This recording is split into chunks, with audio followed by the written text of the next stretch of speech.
ഇവിടെ ഇപ്പം ഇപ്പോഴും തെരച്ചിൽ നടത്തിക്കൊണ്ടിരിക്കുകയാണ്. ആ ബോഡികൾ ഇങ്ങനെ എടുക്കുന്നുണ്ട്. അവിടെ ഇവിടെ എല്ലാം കുടുങ്ങിയ ബോഡികൾ, കുറേ ബോഡി മണ്ണിനടിയിലുണ്ട്. ഒരു ഏരിയയിൽ ഒരു മൊത്തം ആൾക്കാരെ ഒറ്റപ്പെട്ടിട്ട് പിന്നെ എന്താ പറയാ, അവര് രക്ഷിക്കണം എന്ന് ആവശ്യപ്പെടുന്നുണ്ട്. ഒരു കാരണവശാലും അവരുടെ അടുത്തേക്ക് എത്താൻ പറ്റുന്നില്ല. ആ ഒരു പുഴയാണ്, പുഴയുടെ നടുവിലുള്ള ഒരു പാലാണ്. ആ പാലം പൂർണ്ണമായും പോയി. ഓ ഇനി ആ പാലം അവിടേക്ക് പോവാന്ന് പറഞ്ഞാൽ പുഴയുടെ ആഴത്തിനനുസരിച്ച് ചെളി ഇരിക്കുകയാണ്. അതെ. അപ്പൊ ആ ചെളിയിൽ ഇറങ്ങി പോകാൻ ഇപ്പൊ ഈ മറ്റേ ആ ഒരു ഈ രക്ഷാസമിതി അവര് അവിടെ ഒരു ഇത് കെട്ടുന്നുണ്ട്, എന്ത് ഈ കയറിട്ട് കയറാൻ വേണ്ടി ശ്രമിക്കുന്നുണ്ട്.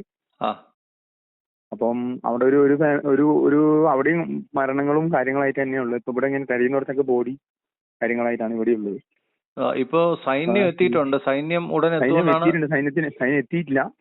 സൈന്യം പിന്നെ എത്തിക്കഴിഞ്ഞാൽ ആ പുഴ കുറുകെ കയറണം. ഈ നിങ്ങളിപ്പോ നിൽക്കുന്ന സ്ഥലത്ത് ഒറ്റപ്പെട്ടു പോയ അവസ്ഥയിലാണോ അതോ? ഞാൻ നിൽക്കുന്ന സ്ഥലമല്ല, ഒറ്റപ്പെട്ടു പോയ സ്ഥലങ്ങളുണ്ട് അവിടെ വേറെ. അവിടെ എത്രത്തോളം ആളുകളുണ്ടെന്ന് അറിയാമോ അവിടെയൊക്കെ? അവിടെ ഇപ്പൊ ഏകദേശം ഈ ഒറ്റപ്പെട്ട സ്ഥലത്ത് കണ്ടമാനം ആളുണ്ടാവും. ഇവിടെ ഇഷ്ടം പോലെ ഉണ്ടാവും. ഈ സാറിന് മുമ്പ് കൂടെ ഒത്തിരി മൃതദേഹങ്ങൾ ഇങ്ങനെ ഇഷ്ടം പോലെ പോയിക്കൊണ്ടിരിക്കുന്നു, പോകുന്നു, ചെളിയിനുള്ളിൽ നിന്നൊക്കെ എടുക്കുന്നത് കുഞ്ഞടക്കമുള്ള ആൾക്കാരെ. സാർ ഇപ്പൊ നിൽക്കുന്ന സ്ഥലത്തിന്റെ പേരെങ്ങനെയാണ്? ചൂരൽമല. അവിടെ തന്നെയാണല്ലേ ഈ സംഭവം ഉരുൾപൊട്ടൽ? ഈ ഉരുൾപൊട്ടൽ നടന്നത് മുണ്ടക്കൈ എന്ന് പറഞ്ഞ സ്ഥലത്താണ്. മുണ്ടക്കൈന്ന് ഉരുൾപൊട്ടി ഒരു ഇങ്ങോട്ടേക്ക് കുന്നിന്റെ മുകളിൽ നിന്ന് അടിച്ചു പോകുന്നതാണ് ഇങ്ങോട്ടേക്ക്. ഈ പ്രദേശത്ത് നമ്മുടെ പള്ളികളോ അല്ലെങ്കിൽ മേടകളോ അങ്ങനെ? നമ്മുടെ പള്ളികള് പിന്നെ എന്താ പറയാ, നമ്മളെ പള്ളി ഒരു 2 കിലോമീറ്റർ ബാക്കോട്ട് നമ്മളെ പള്ളി ഉണ്ട്. ചാപ്പലുണ്ട്, മാതാവിന്റെ ചാപ്പലുണ്ട്. പിന്നെ നമ്മളെ പള്ളിയുള്ളത് 13 കിലോമീറ്റർ അപ്പുറമാണ്, വലിയ ഇടവക. ഈ സ്ഥലത്ത് എത്തിപ്പെടാൻ പറ്റാത്തൊരു ബുദ്ധിമുട്ടുണ്ട്. അപ്പൊ നിങ്ങളുടെ ഇപ്പം സർക്കാരിനോട് പറയുന്ന ഒരു അത്യം എന്താണ്, അല്ലെങ്കിൽ ഒരു ആവശ്യം എന്താണ്? അല്ല, ഇവര് എത്രയും പെട്ടെന്ന് പിന്നെ ഒറ്റപ്പെട്ട കുടുംബങ്ങളെ ഹെലികോപ്റ്റർ വഴിയോ അവരെ എടുക്കണം അവിടെ നിന്ന്.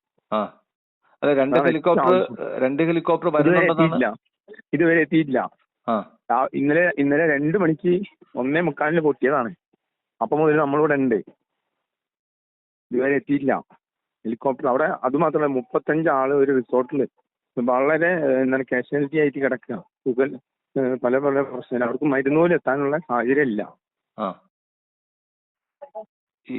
ഇവിടെ എന്താ പറയാ, രക്ഷാപ്രവർത്തനത്തിൽ തടസ്സമാണ്. പണ്ട് കാലം ആരും കുറ്റമില്ല. പക്ഷെ എങ്കിലും ഇതിൽ ഹെലികോപ്റ്റർ പോകേണ്ട സ്ഥലത്തേക്ക് ഹെലികോപ്റ്റർ പോയി അവിടെ പിന്നെ ചെയ്യേണ്ടതായ കാര്യങ്ങൾ ചെയ്യണം.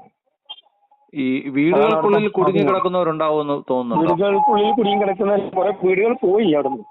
സൈന്യത്തിന് വേണ്ടി വന്നിട്ടുണ്ട്. ഇപ്പൊ വന്നിട്ടുണ്ട് അല്ലേ?